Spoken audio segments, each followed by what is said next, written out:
Sons of Valhalla is a strategy-based building and action game which looks and sounds easy until you actually try to conquer your foes of medieval Europe, and then you realize it is much harder.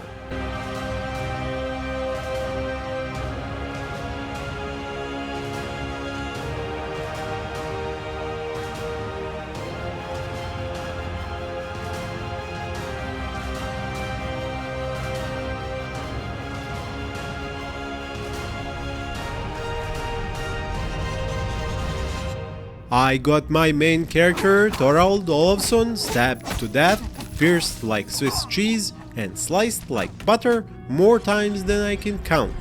But luckily for me, Odin, Allfather, decided my character has a quest to finish and will let him keep coming back to life, skipping Valhalla, at least for now.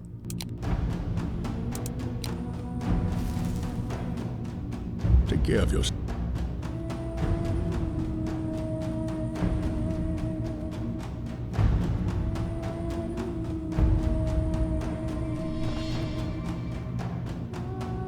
This game is the work of developers at Pixel Chest and will be published by Hooded Horse, who have sent me this early copy of the demo all of you will be able to play during Steam's Next Fest in February 2023. Obviously, this is a pixel art style 2D game and it has a full storyline along with different characters for you to learn about and explore their motives, strengths and weaknesses. The difficulty comes from trying to learn both the real-time combat with mini warbands and base building with upgrading structures and units at the same time. Hello, brother. It's been a long time since we last saw each other. I hear you're doing well in Father's footsteps. I'm sorry I left in such a hurry after Father's burial, but I had to look for her. I had to save her because it is my fault. I wasn't there, and I couldn't protect her. I dream of her often. Bad dreams. I see her before me. I see our village in flames and Valgard taking her away. Fishermen told me he left for England, and that he took many slaves with him. She must be among them. I just feel that she is still alive. Brother, we leave today. You won't hear from me for a while. I will find Valgard. He will pay for what he did to Father and the people of our village. He will pay for every life he took, with pain and suffering. I promise you.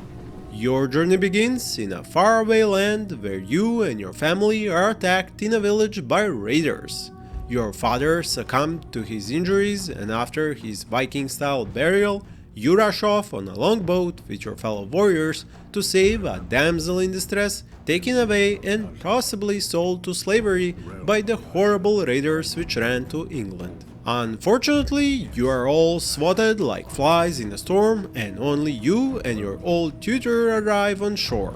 But you first go up to heaven for a bit of a chit-chat with the mighty god of all Vikings and learn he has set you up to become stuff of legend, as he won't let you die until you have completed your quest. To keep the balance, you will have to give away one rune which upgrades your character every time you die. Luckily for you, and me in this case, these runes can be found aplenty in the game world as you try to conquer more and more of the land and discover the location of that beautiful damsel in distress. Your combat prowess is made up of a light and heavy attack with your sword. You can block and dodge for defense, and fire off arrows whose damage and range depends on your draw duration and the angle at which you release. The runes I mentioned are fitted to your belt once you find them in the game world, and there are several types. Some boost your swordplay, others your bow and arrow skill, and there is also a type which helps you with base building gameplay. Slots for these runes on your belt can be unlocked, letting you use more than 3 at the same time for each type. Your base is originally made up of the mead hall, in which you can upgrade your own stats, while the resource generation buildings like the fisherman's hut and the woodcutter's hut and the army recruitment buildings like the barracks and archery range are constructed later on. There are a number of resources you need to collect and stockpile to be able to construct buildings, upgrade them, and train your clansmen into soldiers. They arrive in batches on longships and bring in some extra resources, while you can train them into several types of soldiers, and some are more resource intensive than others.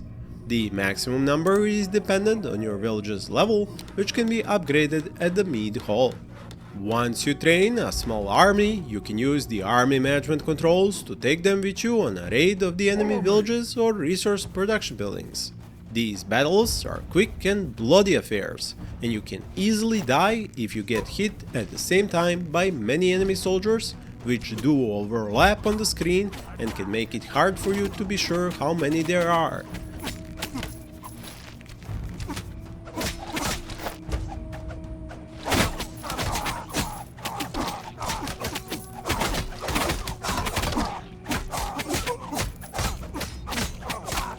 They also dodge, block, and fire arrows, so definitely not pushovers.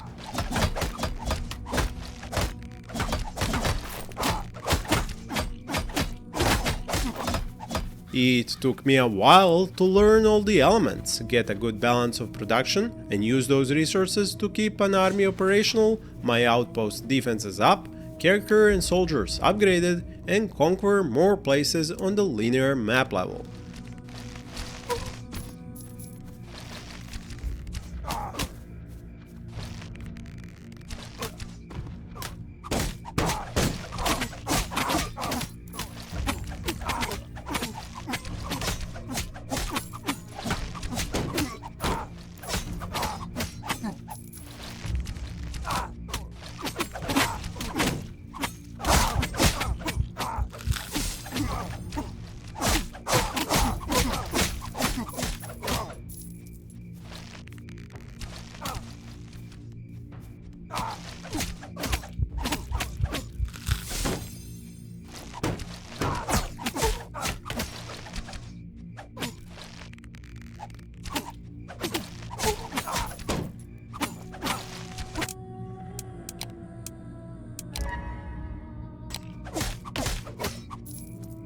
Going back to base for food to eat, to restore my health, mead for my stamina, and arrows for my bow usually ended with me using the opportunity to level up buildings and units and recruit new soldiers for my next attack on the enemy outpost.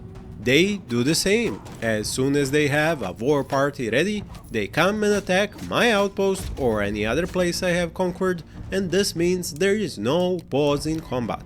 I have to keep on my toes and keep my defenses repaired and manned to repel these attacks, while taking my own warbands to the offensive, which most often ends up in retreat because I haven't built up my siege workshop and started recruiting siege engines. It is all good fun, but as I said in the beginning of this video, it is definitely not easy. I do recommend you use the link in the description to follow and wishlist this game and install the demo once it is available to see how far you can get in this clan versus raiders conquest.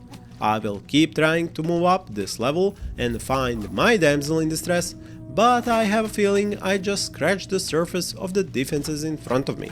Hell, I haven't even reached the first boss and I already died a dozen times over. Thank you for watching and happy gaming.